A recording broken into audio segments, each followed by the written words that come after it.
Hey guys, I am here to show you how to use the gradebook feature in your Google Classroom. I am hoping I don't say a whole bunch, but I know sometimes I do, so please forgive me. I annoy myself, I just said it. All right, so sometimes your gradebook in your Texas system is not matching up with what is in Google Classroom. That can cause confusion with parents, not to mention it'd be nice to have a Google Classroom as your backup gradebook. Possibly everybody should have a backup gradebook, whether it be paper or whatever, just to maintain your records carefully, just in case something ever gets lost. So, in order to make sure the Google Classroom is using weighted categories, you're going to go up here to the settings icon. You're going to scroll to the bottom. Some of you may have already seen this, and you'll see a grading section, and it needs to say the following things in there. It needs to say daily, it needs to have the weighted by category, so you can select weighted by category. You need to turn on show the students the average, and you need two categories, one for your daily grades and quizzes at 40% and your test at 60%. If everything is the way it's supposed to be, go back up here and you can hit save. I've already got mine saved. Now, once you get back in here, since your gradebook was set up after, assignments already went in, you will have to go back into every single one of these assignments and check to make sure that they have a category. If they do not, you've got to select it. So many of my assignments were put in. They don't have their category selected. Notice this one says ungraded. Just for your quick reference there, that means that it will not go in the gradebook as a grade. It will only give them a check mark saying, hey, this was completed. Whenever you return that assignment, it will only give them a check mark. It won't actually calculate anything.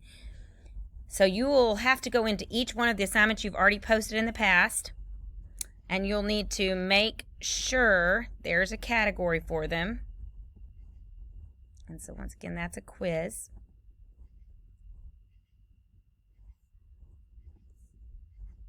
The nice thing is it shows it here in the middle so you can see which ones you've done. And you should have it for every single one of your assignments. Do check to make sure that if you're grading on a percentage that says 100 to 100 possible points. Now, once you've done that and you've got them all set up, your gradebook may or may not be calculating correctly, okay?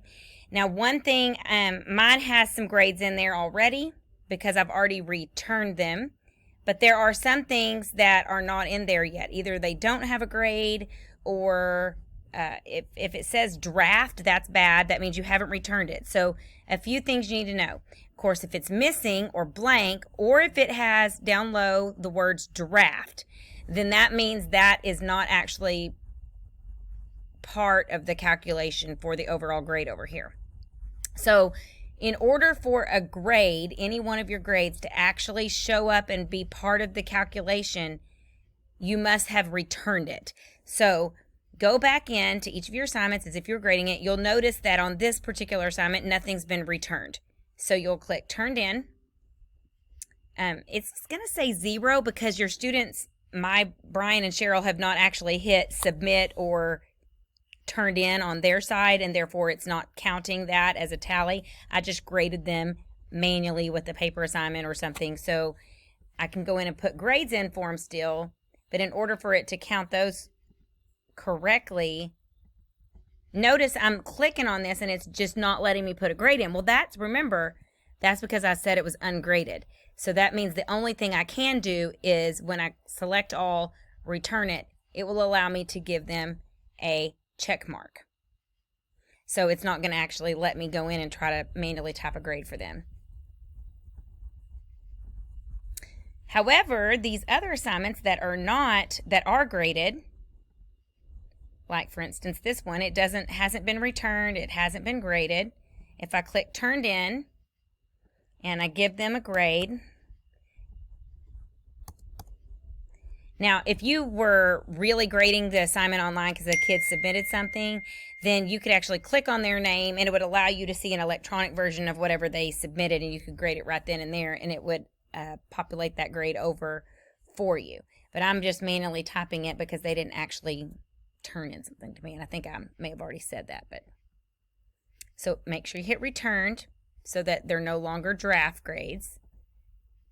Once you click return, it's now actually showing up as part of your gradebook calculations. So you'll even see that it says graded right here.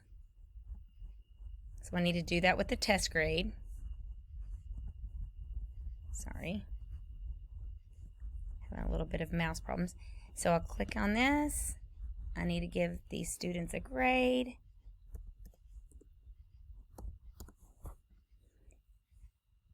And you have to, saving it as a draft, but to go into the gradebook, we have to click the return. Then it's actually going into your gradebook.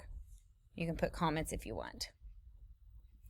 Now, I'm going to go back and look at the gradebook and see, sure enough, my quick check has a check mark in it, and I see that everything here has a grade and nothing below says draft. If it says draft, got to go back and fix that and make sure it's been returned. And I already addressed the reason why it says not turned in is just because the student needs to click turned in and submit. I think that addresses most of the issues we've been seeing with the gradebook and making sure it matches up with your official gradebook.